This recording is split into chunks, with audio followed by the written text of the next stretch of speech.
Are we ready on the east? Ready on the east. Ready on the west? Ready on the west. Going in 3, 2, 1.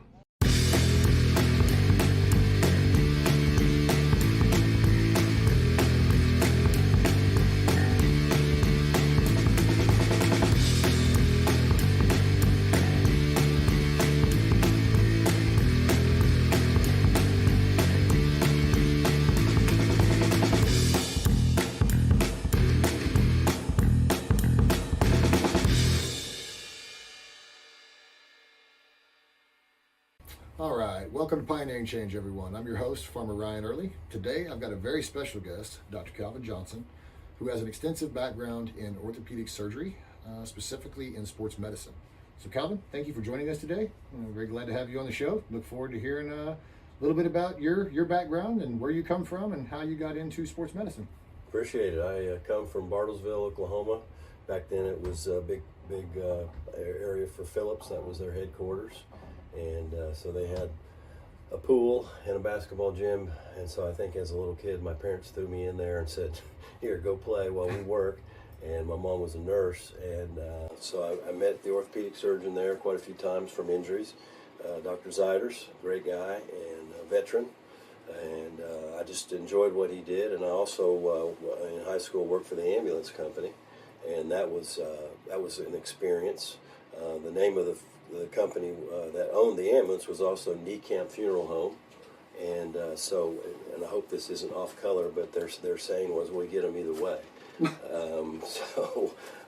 I learned a lot. I mean, a lot of anatomy. I learned that I liked helping people. I learned that people get hurt bad in car wrecks or shootings or stabbings or whatever, and it appealed to me.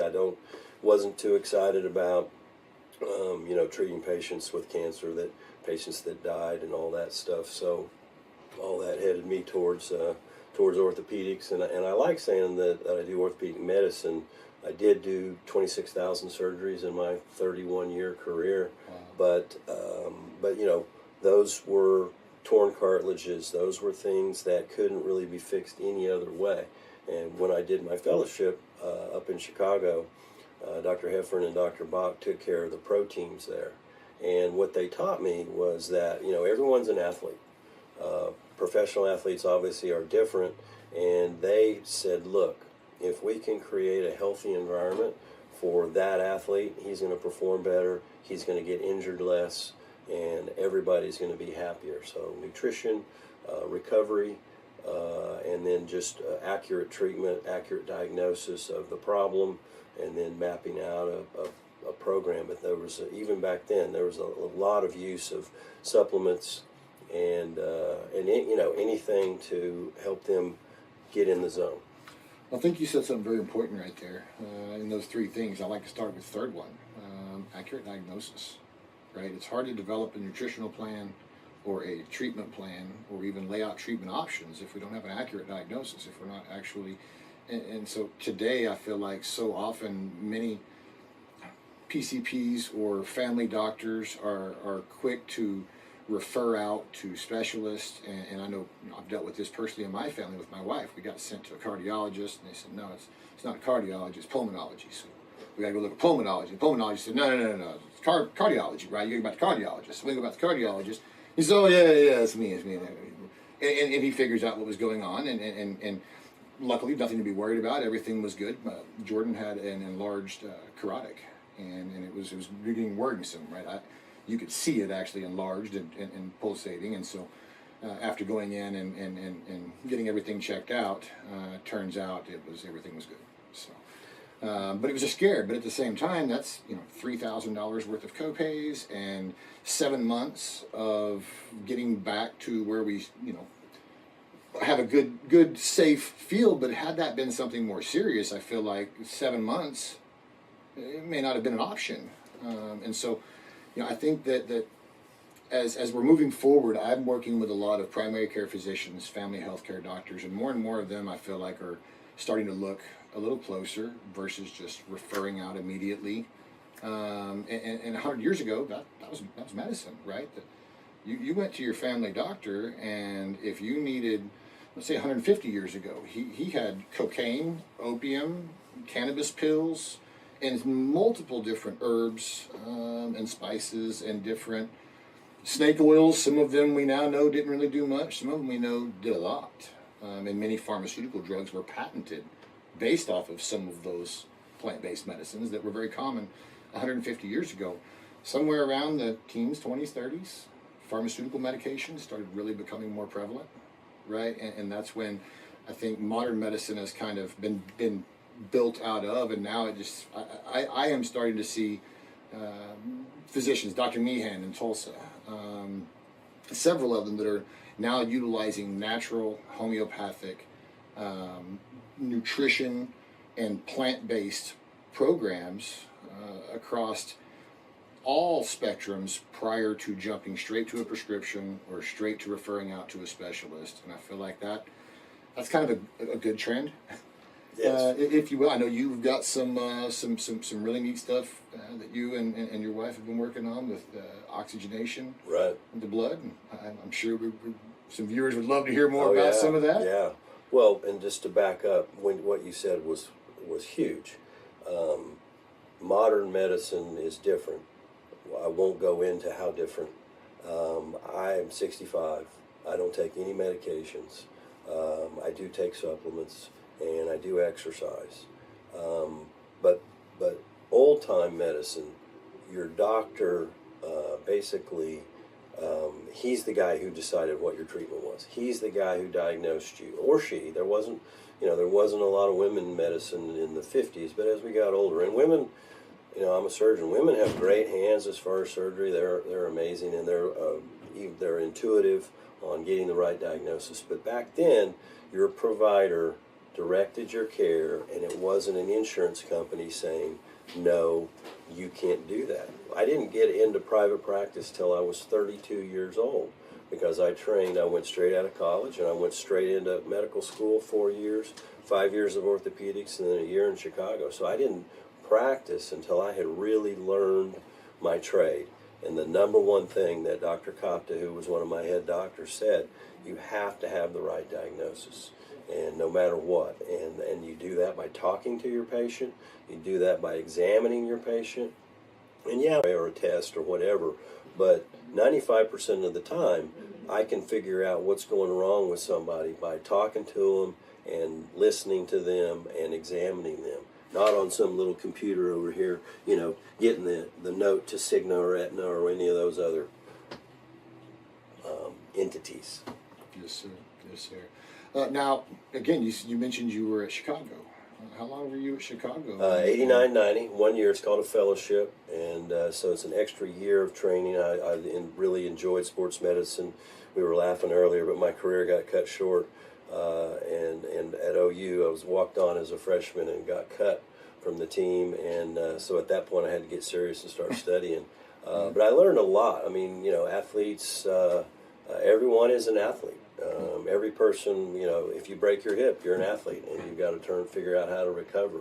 Hopefully we can, we'll have things like the ozone therapy. What ozone therapy is hyperoxygenation of your blood. It's all organic. It's all you. It's not anything added. That's like regenerative medicine, stem cells, PRP. Again, that's all your body. Everything that I've learned to be 65, and I still run 5Ks. Now, did I have knee replacements? Yeah, that was because of being a knucklehead when I was in my 20s. But now, I'm super healthy. I feel healthier than I was 10 or 15 years ago, and it's from meeting people like yourself and Amanda Bertone, and my wife's an ICU nurse, and she, basically she's seen what works and what doesn't work, and what works is good nutrition, exercise. Lifting weights is the fountain of youth. Even if you got a 5-pound dumbbell and you're able to just 5-pound dumbbell and you just can do any kind of exercise, that's going to help. Very good. Well, we're going to take a quick break. When we come back, we'll talk about some current events and projects that you have going on and we're working on together. I'm ready. All right. Are we ready on the east? Ready on the east. Ready on the west? Ready on the west.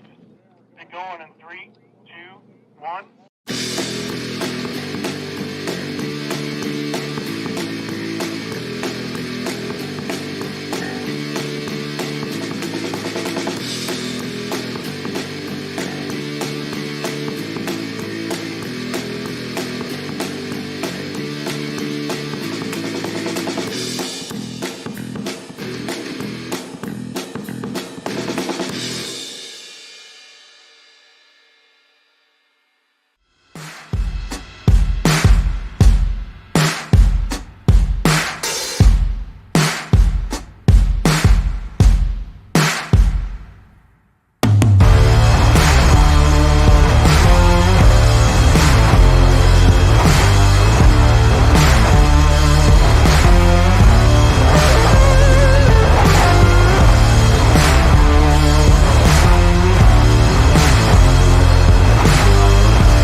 Calvin Johnson here on Pioneering Change today. Calvin, we have already talked about some amazing things. We kind of left off, we were talking about ozone therapy. And I'm glad you brought it up because I was going to ask you about it anyways. Yeah, good. Well, so would you talk a little more about that process? Yeah. What the benefits are? What it's an alternative to, if you will. correct. Well, it's the books on it are this thick. Yes, sir. The thing is, it's been around for over 100 years. And originally, it was used as a disinfectant on surfaces to kill bacteria before we had antibiotics. And so simply what we do is we draw your blood out. We use a UV light to change that O2. Everybody knows H2O is water and just oxygen binds, and it makes it into an ozone. Everybody says, well, ozone's bad. No, ozone layer of the stratosphere is only bad because it has nitrates and sulfides and all those negative things that go with it. Our body thrives off of oxygen. And so what ozone therapy does, we oxygenate that blood into ozone, and only about 3% of the cells do that, and then we pump them back into the body. We don't add anything, we don't subtract anything, and basically it is an optimal treatment for anything that's caused by inflammation, and that can be cancers. We have patients who've had improvement from their cancers, and do we say it cures? No. Sure. It's an adjunct, to whatever their chemo doc or whoever is giving them, but it's a recovery agent. The mitochondria in your cell is the engine, and basically this is like putting high octane gas and the best oil you can put in your engine, and it makes those cells more efficient. At 65, I have 2% of the stem cells I had when I was born. This generates our cells to make more cells, our immune cells, our joint cells, our organ cells, everything, is improved by this simple 30-minute procedure. Now, can you do it wrong? Absolutely. But it's a proven entity. It's like ivermectin. It's been around forever. It's been studied. And so just what I would say is Dr. Schellenberg out of Utah has a great book on ozone therapy. Research it. And then there's people that are doing it in every city. It's not crazy. I mean, I hear stories about stem cells costing $20,000 and this and that. This is nothing like that. But there's some very good doctors in town that are doing it, and it's I like Warren Buffett's quote, now that I'm the third richest guy in the world, I want to be the oldest. And so this could help Warren Buffett. Maybe he just needs to come to Oklahoma and get some ozone therapy, and we'll make him be the oldest. There you go. Well, I know Krista passed the invite to me. I do need to get on her schedule and come see her. I'm hoping it may help with some of the inflammation and pain I've got from, of course, my racing accident a few weeks ago. So very much looking forward to it. I guess this would kind of be like, Jordan, my wife, did a hyperbaric chamber protocol, right? Where she goes in the hyperbaric chamber, oxygen, enriched chamber. Very good treatment. And essentially, what you guys are doing is bypassing all of that and actually directly infusing oxygen into the blood. Which again, versus breathing oxygen or being in a deprivation chamber, those are all great ways to increase oxygen. But Right. this actually is cutting straight to the source, right? And, Absolutely. And putting it right back in the body. Yeah. So I'm assuming the effects are almost immediate. Well, as far as yeah, I mean, we had Krista's dad down. He's from Durant, and he's had heart surgery and all that. He's 88 years old, and long story short, he had an oxygen level of 70. Normally, it's going to be 95 to 100, and so he did the traditional things, and they said, look, it's not your heart. He was on oxygen, and he could go about 10 feet, and he had to stop. So he was staying with us. We basically did all the traditional things and got the diagnosis, and we found out that basically he had too much fluid in his system, so he was having some heart failure. We did an ozone therapy on him. The only thing we did different was just the ozone therapy. We didn't do anything different with his oxygen. So his oxygen level was 72. Overnight, the next day, went to 92. wow. And he was able to walk and function and go home. because he doesn't like big city Oklahoma City. He's from Kingston, and he's been at home Not a bad partying little like a place to rock be. star ever since. He loves sports, and like we called to check on him. He and his friend Donna were down there watching the sports games, and they're big Cowboys fans. And it just, I was worried that we were going to have to put him in the hospital. And when that happens for this problem, it's the outcomes really aren't very good. Now, I know you've also, you mentioned earlier stem cells, and you've done some work with some T cell or stem cell. Stem cell, not T cell. Yeah, stem cell basically for just treating joints. About 15 years ago, I went to Switzerland, International Cartilage Research Society meeting, and met a lot of European doctors that had been doing these biologic injections, PRP, platelet-rich plasma, and mesenchymal stem cells. Again, organic. We're taking that out of our body, blood draw, put it in the joint, put it in the tendon. And one of the newer things that I think is really legit is ultrasound. With all the Clarius is a very good company, and they use AI to basically put the ultrasound down onto our elbow or on the knee or wherever you put it, and you can literally see through the sound waves that bounce off of the different tissues. They have different densities. Right. And so that way we know exactly where we're putting the injection. We can also diagnose. Like we said, we can diagnose tendon problems, soft tissue problems, and then basically we're always trying to be cost effective, minimally invasive, and great outcomes. Well, I think that is the future, is utilizing modern technologies and even modern medications when it calls for it, along with natural therapies, I guess would be the proper terminology for T cells, stem cell, etc. I think that excites me as much as anything. Absolutely. To know that there are groups that are looking into developing that, have been developing that, not looking into it, pioneering some of that stuff. And so that is just freaking awesome. Yeah, Love well, I mean, especially for those of us, well, anybody that's injured or wants to recover, but especially, being over 50, I saw my parents age, and, my dad broke his hip, my mom had heart issues, and, they were back in the days when smoking was healthy, True. and they'd quit, but they, their last years weren't as active and as fun as I would love to have them be. But they did well, and a lot of that was because they had good nutrition, good hydration, and I intervened a few times. They tried to do chemotherapy on my dad's prostate cancer when he was in his 70s, and I got a second opinion. Go get a second opinion. You heard it from the doc. Go get a second opinion. We get second opinions on trips to do this, or houses, or cars, or whatever. Relationship advice, whatever, right? Like, yes, well, we're going to stay away from that. I'm not an expert in that area.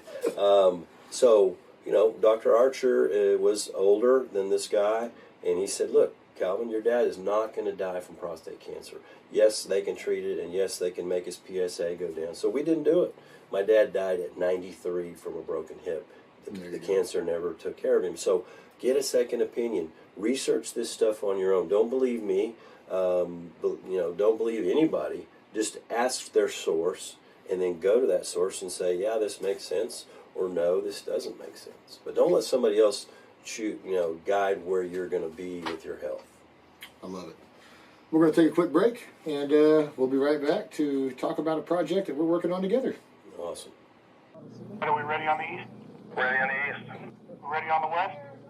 Ready on the west. Get going in 3, 2, 1.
back to Pioneering Change. Again, we've got special guest, Dr. Calvin Johnson in the house, giving us a little bit of history and insight into his experience into orthopedics and specifically sports medicine. We have a great new project we're working on currently that will impact mostly diabetics. As you know, there's a mass shortage of diabetic medications. Hawaii, the state of Hawaii, and a few doctors over there have asked us to work on a program introducing natural supplements in place of certain diabetic medications. And so the CBD products that we manufacture that you've been working with for 3-4 years now. Yeah, absolutely. So very excited to get that going, and I know you said you've been doing a little bit of digging in that, and you know, with just your history in dealing with specifically surgeries in diabetics, I'd love to hear your thoughts on how you think maybe more natural supplements, specifically CBD, could help benefit. Well, diabetes is a huge problem. Obesity is a huge problem because secondarily people have called these fancy terms now metabolic syndrome and all these things. But the problem is the sugar just is too high and it clogs the blood vessels. So early on in my career when I was taking trauma call, most diabetic patients that I saw were way out of control and they were having to see me for amputations. That hasn't changed a lot because of everybody that has all these issues. It's a cellular level problem like we've talked about, and CBD works at a cellular level to help cause homeostasis, which is just everything is where it's supposed to be. And again, it's like restore normal anatomy in surgery. If I can restore the alignment in your knee or your hip or your spine, that's going to be more successful. It's the same thing with this. The CBD helps level out the glucose levels. And you know, any medication, especially insulin or any of the oral medications that you take, have significant side effects. Sure. And that's what I like about using something that's not a medicine, so to speak. It's a supplement. It's going to make the cell work more efficiently. Well, and I've always said, you know, we all suffer from a deficiency of our endocannabinoid system, or ECS, right? And I believe, and now science has proven, that just about every functional system of our body is tied to the ECS, tied to the endocannabinoid system. And so I believe that if we're on a low dose supplement, even from birth, as humans, pets, same thing, that we wouldn't see a lot of these issues that we do. And I know most of the data, you know, supports that type 2 diabetes, specifically CBD, is showing great impact to. Not so much on type 1. From what I can gather, I've found some positive studies, but for type 2, I believe it is a valid option, and for anyone that is type 2 diabetic to at least try implementing this, talk to your physician about it, get your, I was on a call last night for probably an hour with a mother who was in her 70s and her son, he was 33, and we were discussing, you know, vaccine injury. She believed that he was vaccine injured at an early age, had diagnosed with seizures. Nothing major, but again, since he was 1 year old, was on multiple different Keppra, Onfi, Vimpat, all the way through the list for the last 30 years, and they've been doing their research.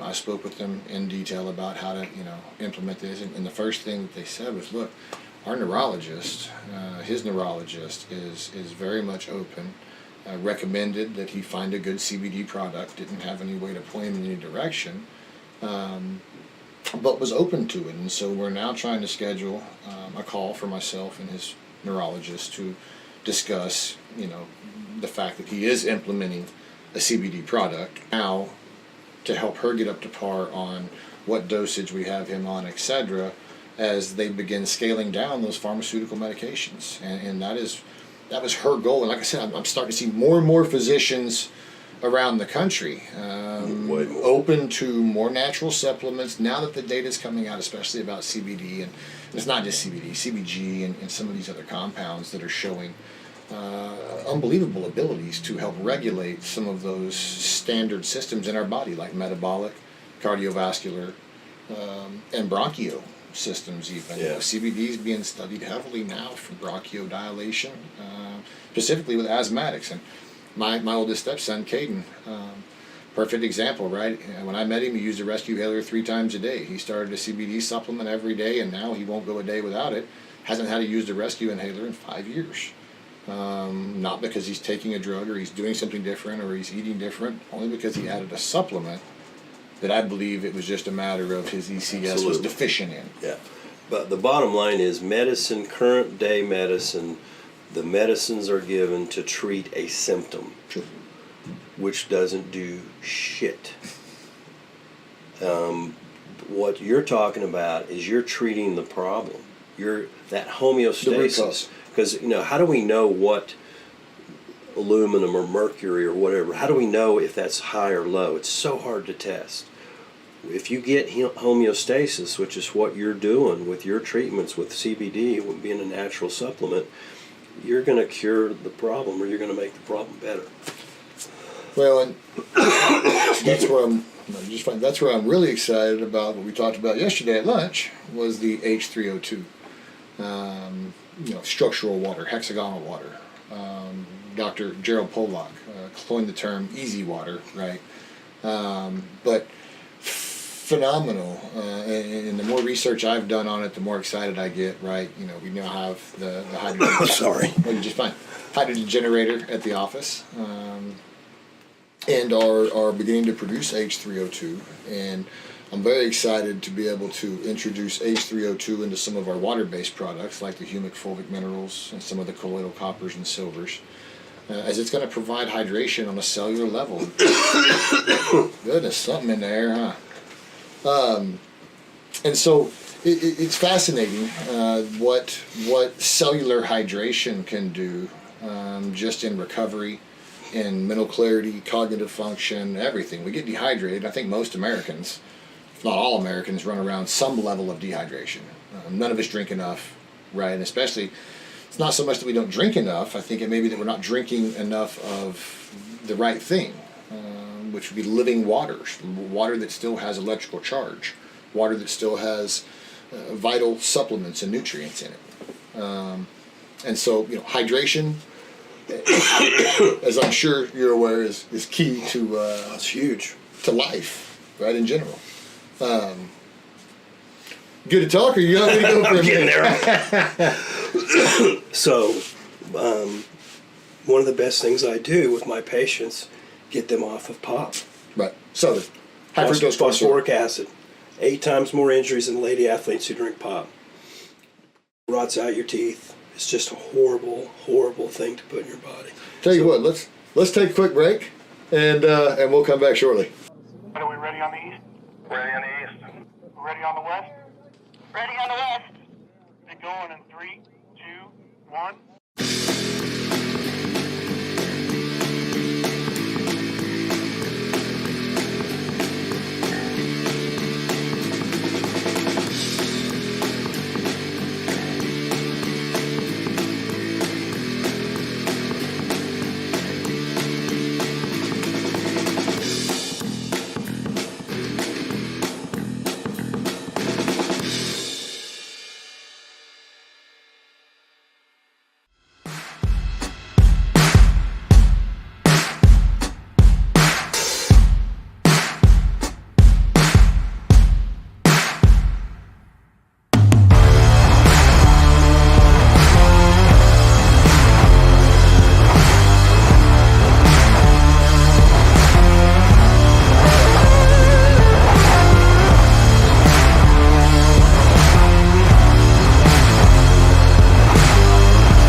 All right, welcome back. We're here with Dr. Calvin Johnson, and we were just discussing a few current events, from UFOs to train derailments. To, Yeah. Matter of fact, I just saw yesterday another train derailment in Ohio, just outside of Chicago, and it was actually filmed by a bystander. I was watching the Instagram video, right? And it didn't look like there was any chemical cars there. It was mostly rail cars, box cars, dry goods cars, but they were piled up pretty good. I think that makes in the 50s now, just in the last 30 days. Yeah. And so, they say historically that 1,000 derailments a year happen, and that nobody just reports them or they don't get reported. And now that it's getting, attention, but I like to dig a little deeper, see a little more intuitive is what it is. And so like with the Ohio incident, I did see that our Pete Buttigieg made the trip out there finally. I think it was a few weeks too late to really instill confidence in the people of East Palestine, but he did make the trip. And here's my deal: if there was 4 carloads, so we're talking 10,000 gallons, 20,000 gallons in a carload, depending on size of the car, how big they were, of vinyl chloride in there, and those were spilt. Not all spilt. Sure, a lot of it was still in some of those tanks, right? Maybe all of it leaked out. Either way, for the EPA to come out and approve an intentional ignition baffles me, and it baffles me because vinyl chloride, when combusted, releases dioxins. It actually turns into a lot of dioxin, and the specific dioxin that it turns into is the active ingredient in Agent Orange. And so essentially, if the storyline that they're saying is accurate, right, and they fed us over the last 5 weeks that these 4 cars had vinyl chloride and they lit them on fire, personally I would think that there would be a lot more hospitals, a lot more access clinics and physician centers flooded with people with symptoms of vinyl chloride combusted dioxin poisoning, which is inflamed eyes, skin, mouth, lungs, right? And it just doesn't seem like either A, it's not being reported on, or B, it's not really happening. And I don't know. It just feels like there should be a lot more reports of it. And so I pray for the people of East Palestine. I also looked into some reports that showed it's mostly Amish, which is very fertile, very very very bountiful land, and what ulterior motives may be behind someone to say that there was a train derailment with these chemicals, and some way of trying to get that land bought or acquired. I don't know. I just there's a lot of rabbit holes to go down when you search DuckDuckGo. And a lot of them lead to what seems like some pretty accurate things, or at least things to question. Well, I have 2 thoughts on what you just said. Number one, the fact that that's Agent Orange just is aggravating, and I think vocabulary-wise, Buttigieg should now mean nonsensical. That's number one. And number 2, President Trump was intuitive and took a ton of water. We were just talking about how important hydration is and all that, and my heart reaches out to these folks. And I worked at the GM plant here loading cars on railroad cars, and I respect what those trains do. I had the engineers that ran those; they were awesome. They scared the shit out of us about loading cars on there and how it would cut your leg off and all that. So something's not right here to have that many derailments and to light up the material and then put it into the atmosphere. That's absurd, to say the least. Jackfoolery, or Clay Clark calls it jackassery. Well, and watch some of the videos of the ignition. Right, there's a bunch of videos out there that show these train cars just up in flames and firefighters standing there with hoses with no hazmat suits on. Reporters standing 100 yards away with no hazmat suit. And again, just no understanding hazardous chemicals, transportation of hazardous chemicals, cleanup of hazardous chemicals.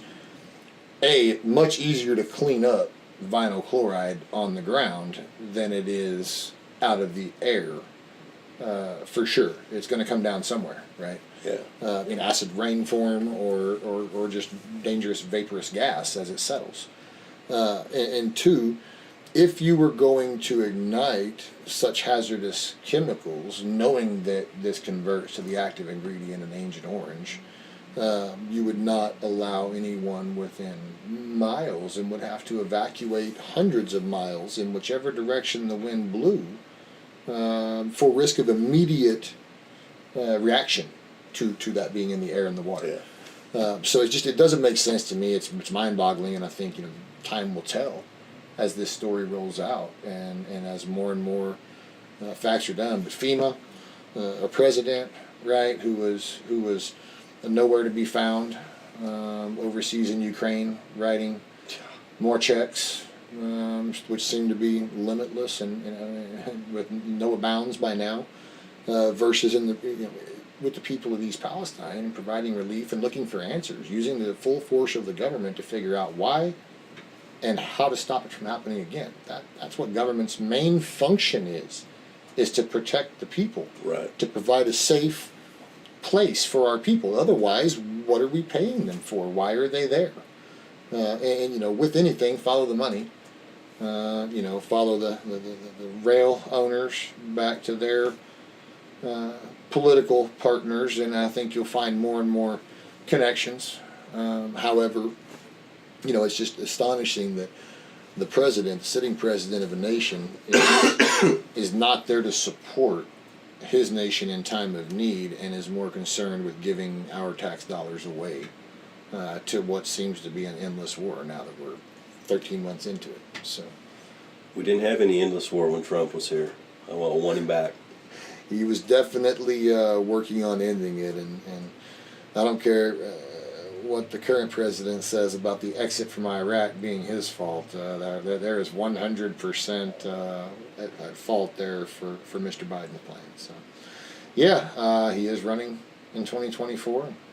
Of course, most of everybody here on the Patriot Party Network is in support of a Republican replacement, I would say, to say the least. Definitely, President Trump. I hope he goes hard. I hope he runs hard. I know Ron DeSantis announced his interest in it. I don't think he's formally announced his presidential bid yet, but I'm sure we're not far away from there. And so I hope that it doesn't create too much political divide within the party to be able to, allow the Democrats to pull one off, cheating or not. Whoever wins, I want them to love Patriots the way that we do here in Oklahoma. You had Roger Stone on one time, and he said we have more Patriots per square foot in Oklahoma than anywhere else, and let's keep it that way. But having taken care of a lot of folks, and one of my mentors was in Vietnam, and just you can't say enough about what these guys, the Patriots, have done for this country. And DeSantis is a Patriot, Trump is a Patriot supporter. I think we're going to do okay with either one of those guys. I'd love to see Trump win and then DeSantis do two more down the road, but they're not going to listen to me.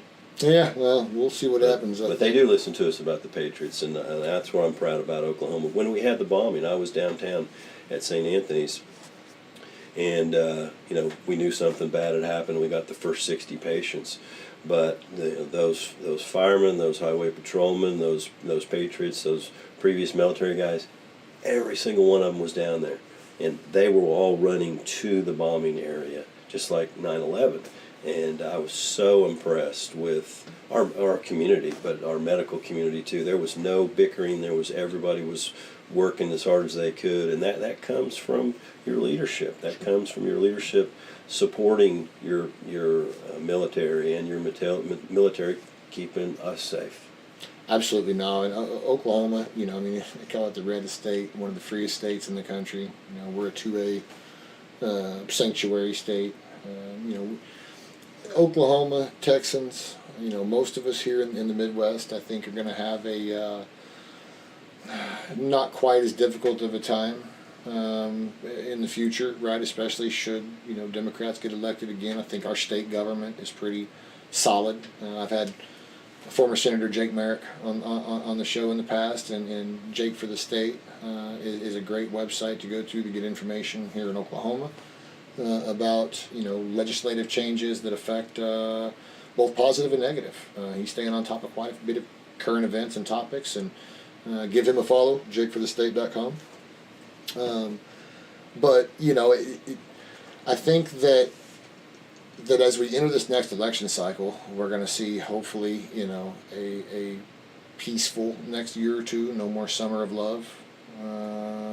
I fear and prepare for more rioting, more unrest, more civil disputes as they try to drive a wedge even farther again as we roll into the next election cycle. And it's getting old. I'm tired of it.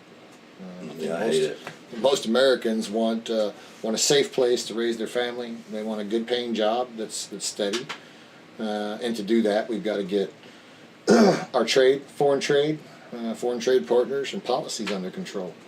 And on that note, we're going to take a quick break, and we'll come back and talk about some foreign trade and policy. Are we ready on the east? Ready on the east. Ready on the west? Ready on the west. Get going in 3, 2, 1.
All right, welcome back to Pioneering Change. Got Dr. Calvin Johnson in the house today, and we've covered some pretty good topics from health and medical and national disaster and even a little bit of political, right? Yeah. So foreign policy, we kind of left off talking about foreign trade, foreign policy. One thing that I've been touching on, I spoke with Roger about it. I talked with Senator Jake Merrick about it, and he's actually working on some legislation currently to hopefully address this problem. And the big problem is, we are not allowed as Americans and American entities to own property in certain countries. Some countries we can. The countries that we cannot own property in, our current trade policy does not allow those countries to own property here.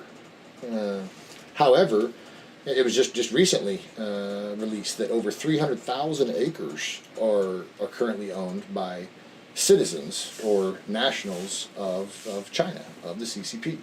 And knowing that the CCP does not have citizens, it has nationals, that they don't get to own property over there, they don't get to own anything, right? They're a socialist communist country, unquestionable. They don't get to own property here either for their own benefit. And so essentially, every piece of property here owned by a Chinese national, and I'm not talking about a legal immigrant that lives here rightfully so and has moved here and denounced their citizenship. I'm talking about Chinese nationalists that are here for entities, businesses, etc. They can own property according to our rules because we don't treat them as necessarily a foreign entity, right? They're an individual. And so currently over 300,000 acres that we know of here in Oklahoma are owned by Chinese nationalists or CCP nationalists or entities owned by nationals of the CCP. And Senator Merrick, along with others, are working to draft some legislation that would specifically allow the investigation of this and the revocation and even forfeiture of those properties should they find ties to any country that doesn't allow us to own land over there, mainly the CCP. And of course the marijuana industry brought a lot of that here, right? It gave a great cover and a great move, and now we're seeing Missouri and other states come online, and I fear that it's just going to open up more ability for them, and it did two things, right? One, in Oklahoma, it drove land prices through the roof. If you wanted to go buy a nice farm that was functional, right, to run cattle or anything else, well, now you're literally paying more money. And COVID didn't help. Writing checks limitlessly to other countries for purposeless wars doesn't help. Inflation, but the driving up of prices of buildings and of farmland is absurd, and we've seen it all over the state. I had a realtor on, Miss Lexi Johnson, here just a few weeks ago, and she was talking about that specifically about going out and getting outbid for her clients getting outbid. And it seemed like they just had a limitless amount of money. They would bid up, and they would go, okay, this is as much as we're willing to pay, and they got bid again. And so she said it was hard to buy a house. Like we had 16 different bids we put in before we finally got someone that just didn't want to sell to a foreign national, and chose a local Oklahoman to sell their home to. Right. And so it's crazy. Yeah. But it's happening. It's happening all over quickly. A couple of weeks ago, they had this Lincoln Reagan group at the Cowboy Hall of Fame. Steve Bannon was there, and got to visit with him. My wife did, and Calvin Johnson.